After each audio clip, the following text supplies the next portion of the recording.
Welcome, everybody, to the NFL Show on the Grueling 2 Sports Network. The NFL Show is brought to you by Replenishing Care and Technologies. Check them out at rcandt.com. I am your co-host for the NFL Show, Mike Goodpaster. Right now, I'd like to welcome in my co-host, Sam Teets, NFL beat writer for the Grueling Truth. How you doing, Sam? I'm doing great, Mike. How about you? I'm doing great, too, because I don't have NFL Network, which means I don't have to watch irrelevant, meaningless games between two bad football teams in Florida, which is what we got last night, Sam. Yeah, pretty much. Miami pulls off a 31-13 win. Fitzpatrick looked really good last night, honestly. Gardner Minshew, not so much. I mean, the day after we get finished praising the Jacksonville Jaguars, they go out and basically lay an egg against the Miami Dolphins. Yeah, and Ryan Fitzpatrick tore through the Jaguars on Thursday night, throwing for 160 yards and 2 touchdowns on 18 of 20 passing. His success, though, might have been as much about his opponent's shortcomings than his own abilities, Sam. Yeah, no, the Jacksonville Jaguars have a serious issue in that secondary. I mean, C.J. Henderson's been a good player through the first 2 or 3 weeks, but, I mean, he's also a rookie. He made some mistakes as well. So it's certainly a situation where Jacksonville doesn't have very many good defensive backs at all. And it's really coming down to, I think, they played a bad team, and they did what they should have. They should have gone out and won by as much as they did. And they proved, they're a decent team, but probably not going to go out there and beat any real competitive squads.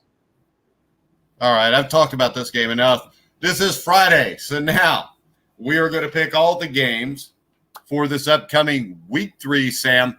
And last week we did all right. I was 14-2. You were 12-4. We'll pick the game straight up. We'll pick the game with the spread. Also, we're going to start off with, I think, one of the most intriguing games of the weekend. The Los Angeles Rams are a 2-point underdog at the Buffalo Bills. And after a 2019 in which everything went wrong, the Rams seem to have found some of that 2018 magic, grinding out a win over in Dallas in Week 1, dominating Philadelphia in Week 2, and they'll face a Bills team who have dominated, even though the team's prime asset, its defense, has been below its standards. That's mainly from a couple injuries to linebackers. So when you look at this game, Sam, who do you like here? You're about this being an intriguing game because Josh Allen, this is really his first time playing a really competitive team this year. I mean, he really beat down, it was the Jets and Dolphins up to this point, so he's really beaten 2 easy teams. Now he's facing a real competitor. I'm still taking the Bills. I'm riding that hot-handed Josh Allen. I'm believing in him for the first time forever. So I would think the Bills will probably a narrow win here against the Rams. All right. I don't know here because they've beaten nobody, the Bills. They've won a couple close games at home. I'm going to go with the Bills and Josh Allen in this game just because even though I talked well about Jared Goff, I'm still not completely convinced. So I'm going to say take the Bills and give the 2 points. I guess you agree, Sam? Yeah, I agree with you there. All right, next up. This is another game that's intriguing. The Las Vegas Raiders are 6-point dogs traveling to New England to take on the Patriots. The Raiders are off to a nice start. They just opened a new home in Las Vegas.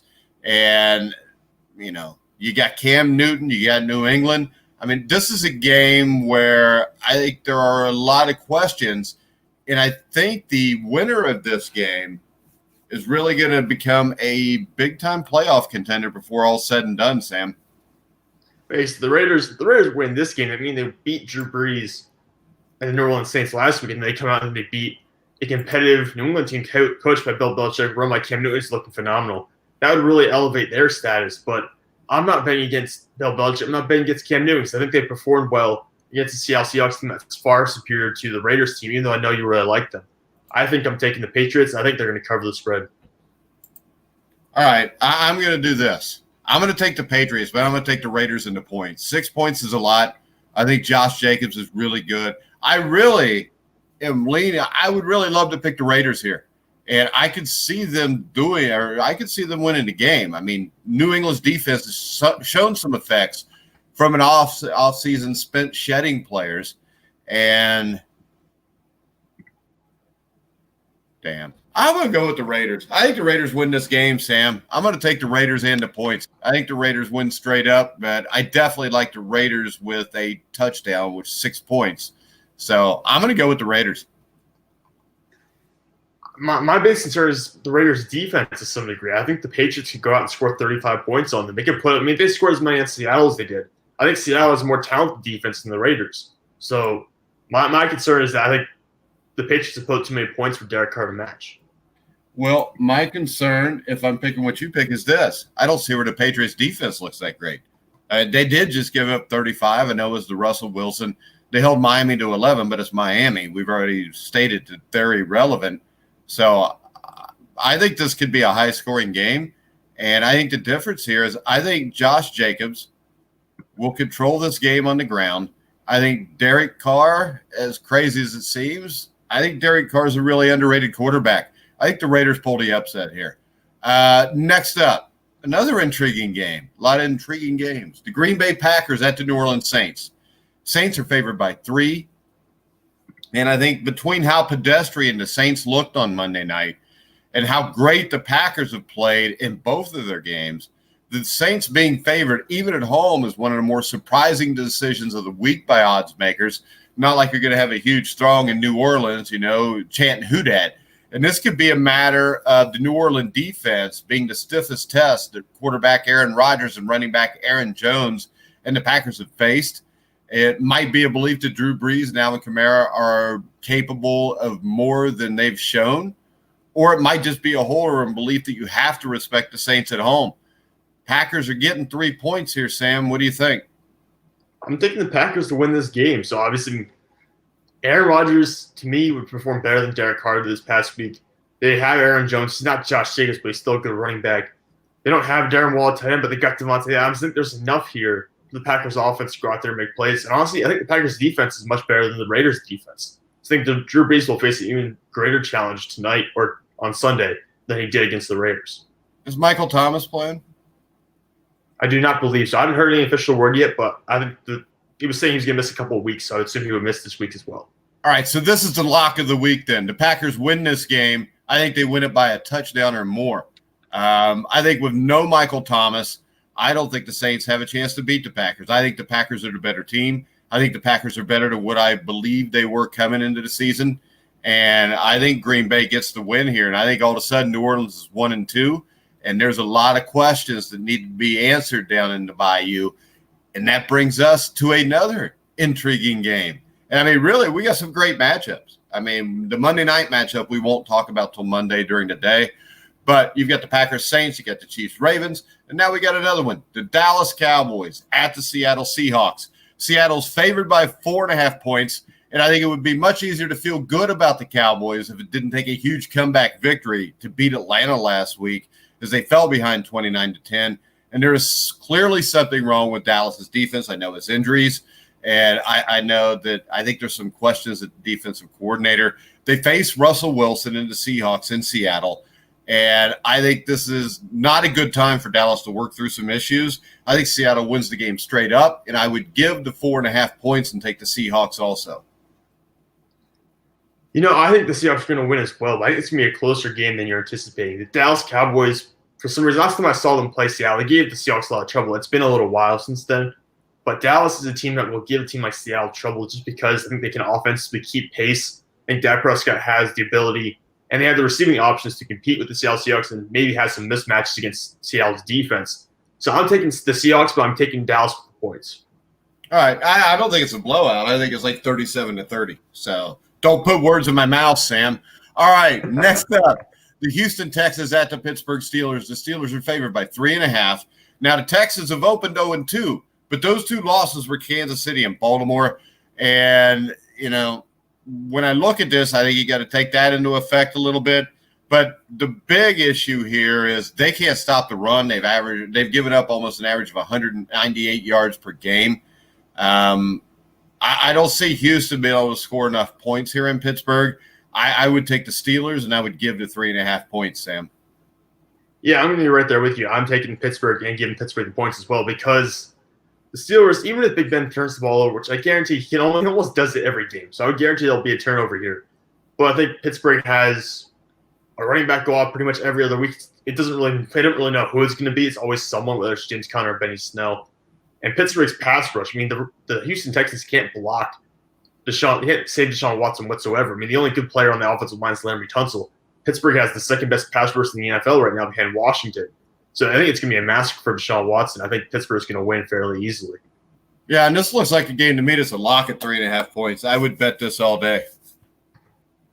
Oh, yeah, absolutely. I think Pittsburgh has enough offensive firepower. I know you question the weapons at times, but I think they have enough, and Ben's got enough familiarity with the players on the team to go out there and beat and win by 2 or 3 scores. See, I don't think they have enough offensive firepower to play a Kansas City or a Baltimore, but playing a Houston Texans team, the defense is not very good. They've got plenty of offensive firepower. Next up, the Tennessee Titans are actually 2.5-point favorites going to Minnesota. The Titans put most of their energy into preserving the team's offense this offseason. It's showing up so far. The results, quarterback Ryan Tannehill, 6 passing touchdowns, no picks. Running back Derrick Henry, 200 yards.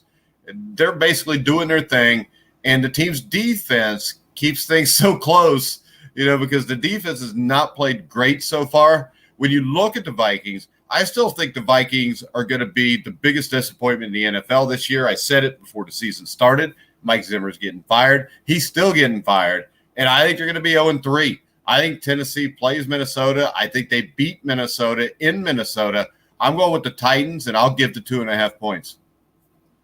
Yeah, same here. I think I'm taking Tennessee, and they'll cover for sure because they've got a consistent offense at this point. Ryan Tannehill's playing out of his mind. Derrick Henry can control the clock. And the Vikings really don't have anything. Is there a chance that Mike Zimmer doesn't even make it through the season? Like, what if they start 0-5? What if that happens? Is there a chance he gets fired before the end of the year? Yeah. I mean, how can you not? When you're supposed to be a playoff team and you start off 0-5, that's an issue. Yeah, and I can see it happening with the way they've been playing. I mean, offensive play calling certainly has been an issue as well. So I think there's a situation where we might see a changing of staffs here even before the end of the year. The situation progressively gets worse.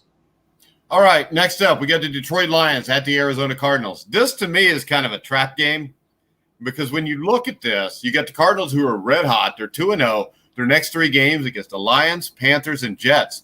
The Cardinals could be 5-0. Things get decidedly more difficult after that with games against Dallas and Seattle ahead of the Week 8 bye week. But so far, Arizona seems like a team that can beat up on the league's lesser teams at the very least. So I do have concern here, Sam, because this sets up with a team that's 2-0, feels really good about themselves, and are looking at, man, we could easily be 5-0. They're 5.5-point favorites against Detroit. Do the Lions have a shot here? You know what? I don't think Detroit has a shot here because last time these 2 teams played, it was last year, and they ended up having a tied game. Kyler Murray is much better now. They've added DeAndre Hopkins. I think you can argue the Lions have gotten worse. And this is Kenny Galladay's first day back, so maybe the offense is better for Detroit than what it's been. But I still think Arizona's going to have a significantly better game. I don't think Detroit's going to be able to keep up. I'm going to take Arizona. This is a game to me, though, that feels like it could be one of those games where, you get the old any given Sunday. But I'm going to take Arizona. I'm going to give the 5.5 points. Next up, the San Francisco 49ers are 4.5-point favorites at the New York Giants. And the 49ers will definitely be without defensive ends Nick Bosa and Solomon Thomas, cornerback Richard Sherman, center Weston Richburg, and running back Tevin Coleman. They'll likely be without quarterback Jimmy Garoppolo and running back Raheem Mostert and tight end George Kittle. And they're still favored by 4.5 points, Sam.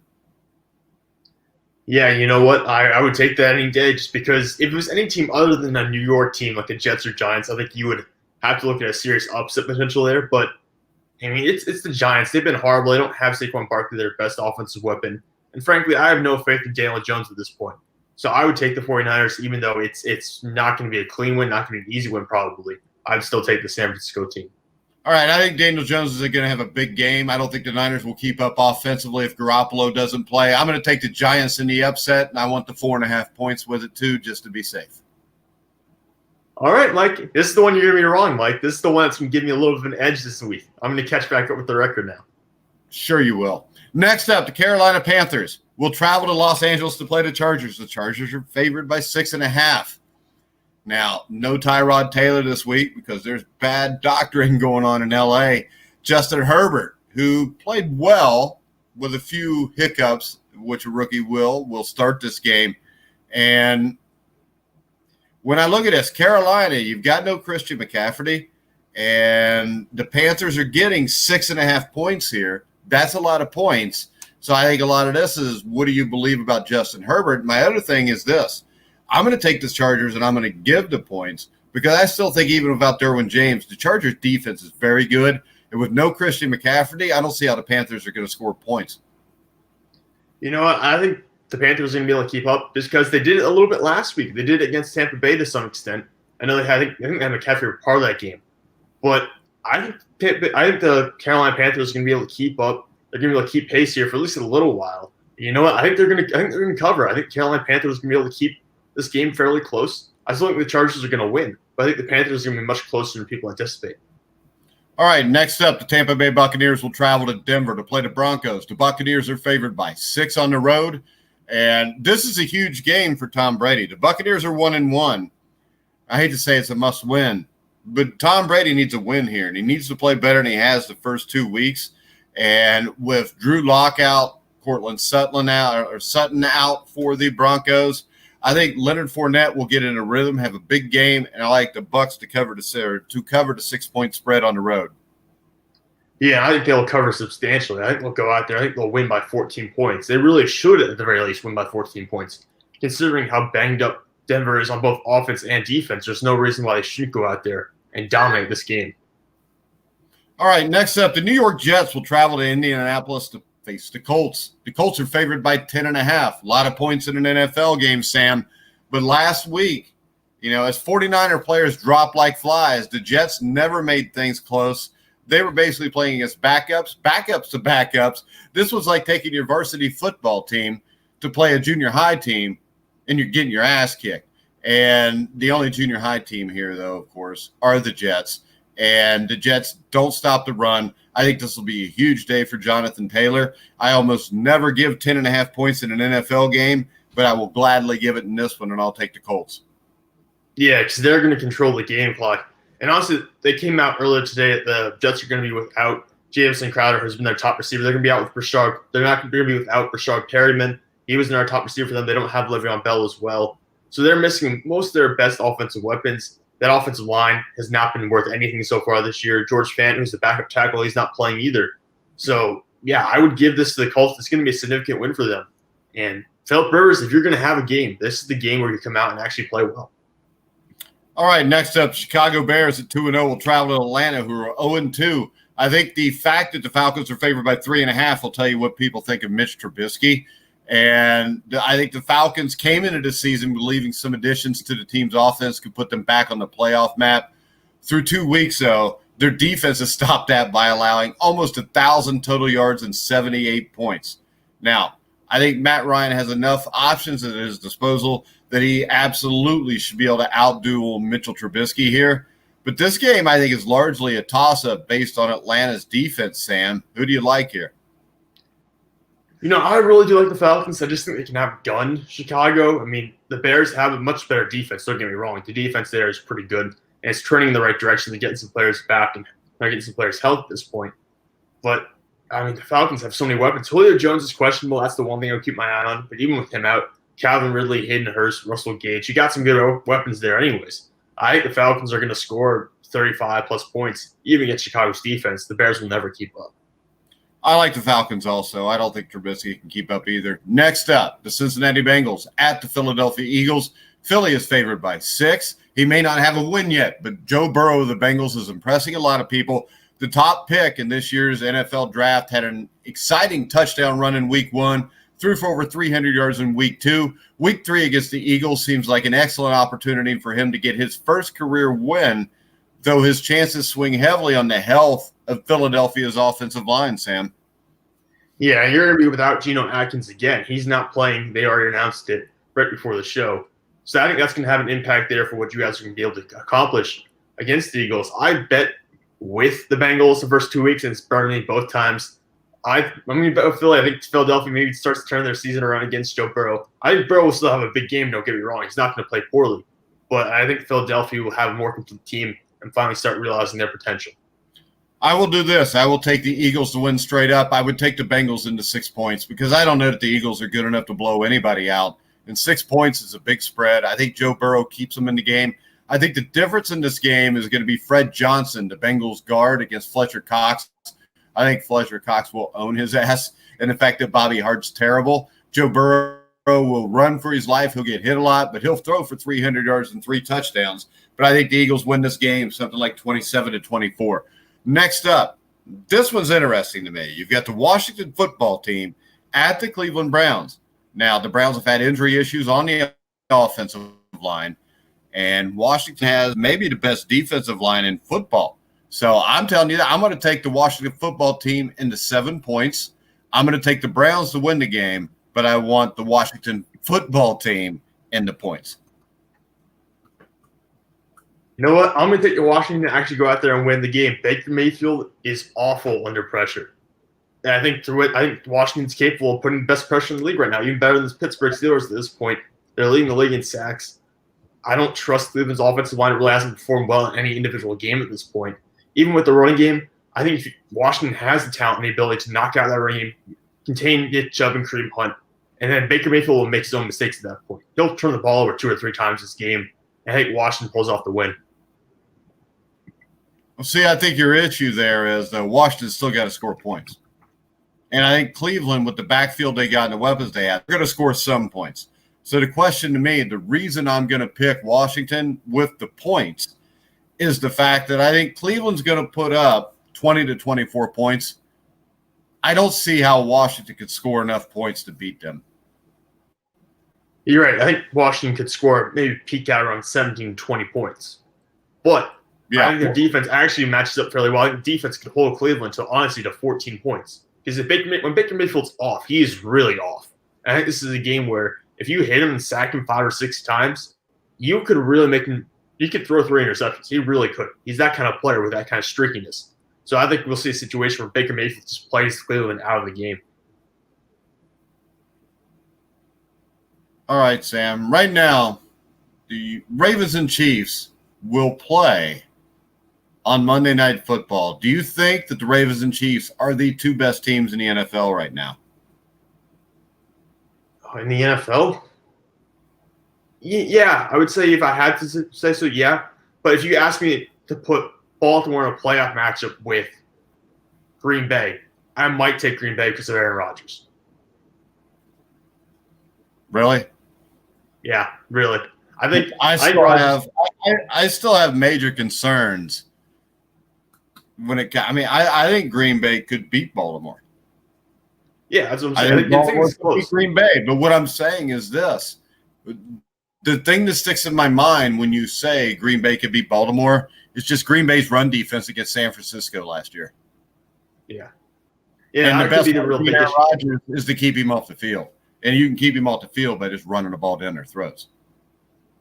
Yeah, and that would be the big issue. They paid Kenny Clark, nose tackle, a lot of money this offseason. He better be more involved in those kind of games. He better be able to shut down the run. Because that was what killed Green Bay last year, not having that interior defense. And honestly, early in the year, they're still winning games comfortably, but it really looks like they haven't improved that much in the interior defensive line. They're really not performing much better than I expected. But to me, the 4 teams – go ahead. Go ahead.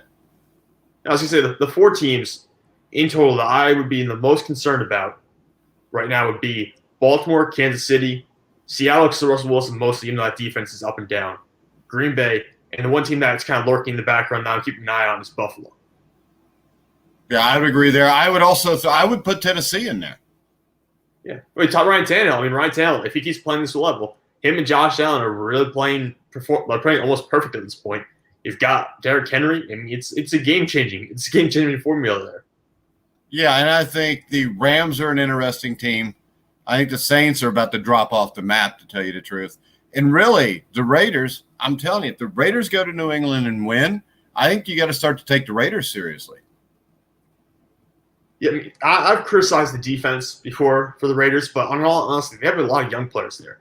I mean, Jonathan Abram, Cleveland Farrell, Max Crosby, they've got a bunch of young players, and it really comes down to what do they mature into? I think you've got Derek Carr. We know who Derek Carr is at this point. He's been criticized unjustly for a lot of issues with that organization, but we know what Derek Carr is as a quarterback.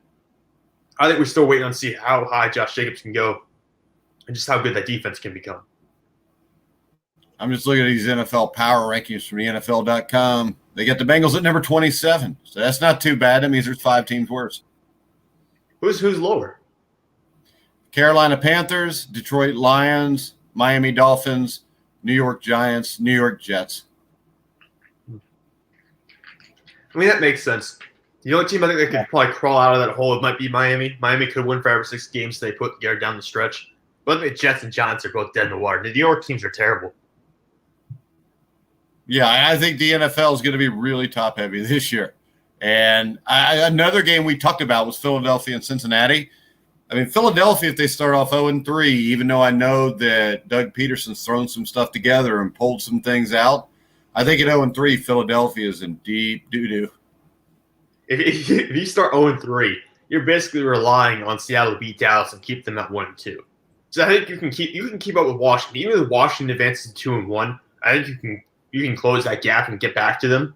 If Dallas starts opening up a large lead in the season, I don't know if Philadelphia can catch up to Dallas. Well, and I think another interesting was the Bears and Falcons, because the Bears are 2-0. If they could go to Atlanta and Mr. Trubisky could play well enough to outscore Matt Ryan, then I think you maybe need to start taking the Bears seriously also. Because you start 3-0, and you got 7 teams now making the playoffs from each conference. I mean, statistically, plug that in, put the numbers in. That's a really good chance that you're making the playoffs. It would take an absolute epic collapse, which, of course, the Bears are capable of. But it would take an epic collapse for them to go from 3-0 to not making the playoffs. And like I said, I don't have much faith in Trubisky, but the defense is much better this year than it was last year. I think the defense itself is good enough to win 5 or 6 games. All right, Sam, anything else you want to talk about before we wrap it up? Let me ask you about A.J. Green. Because A.J. Green, I mean, he looks old, right? He looks much older than I anticipated him to look. I mean, he was targeted, 11 or 12 times last week, and he caught like 2 or 3 of them. Yeah, 13 times he was targeted, 3 receptions. Do you see a situation where he is demoted almost, where he's lowered down the depth chart because he's not performing well? Well, I think right now what you've got is Tyler Boyd is better. And Tyler Boyd's the number 1 receiver on the Bengals. A.J. Green also really hadn't played a whole lot. He didn't play at all last year, really, except for the first few games. Over the last 2 years, he's been hurt a lot. It could be rust. But I said this when they signed him to a long-term contract or to the extension. It was stupid. I mean, he's a wide receiver. They're a dime a dozen now, especially once he gets into being 30, 31, 32 years old, and he hasn't really played a complete season in 3 or 4 years.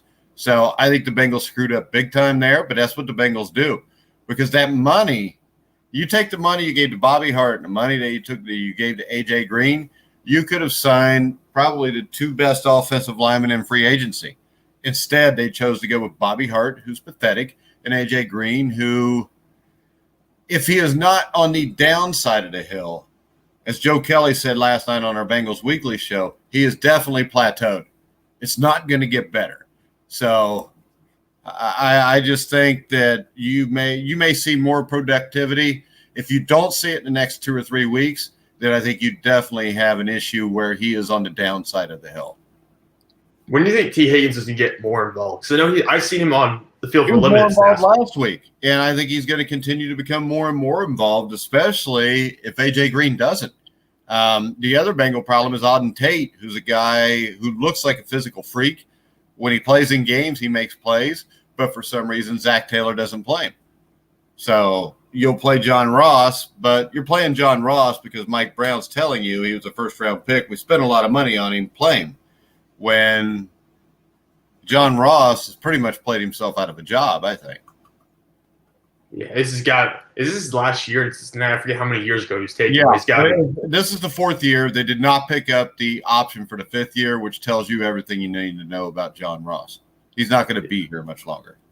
Yeah, that's what I would expect it. But I just think because your receiver corps going into the year looked like one of the best in the NFL, but for the first couple of weeks, it does. I mean, even an A.J. Green on the downside of the hill, he's your number 3 receiver. That's not that bad. No, it's not at all. I just think there's some much higher ceiling than what they've hit so far. I'm just kind of waiting for them to fulfill that potential. All righty. Well, we're going to wrap it up then. We will be back on Monday to recap all of these games. Make sure you check out the Sam and Sam show tonight at 7. At Sam Teets 33 on Twitter to follow Sam. For me, it is at Grueling Truth. Make sure you check out our sponsor, Replenishing Care and Technologies, at rcandt.com. So for now, for Sam Teets, I'm Mike Goodpaster. You've been listening to The Grueling Truth, where the legends speak.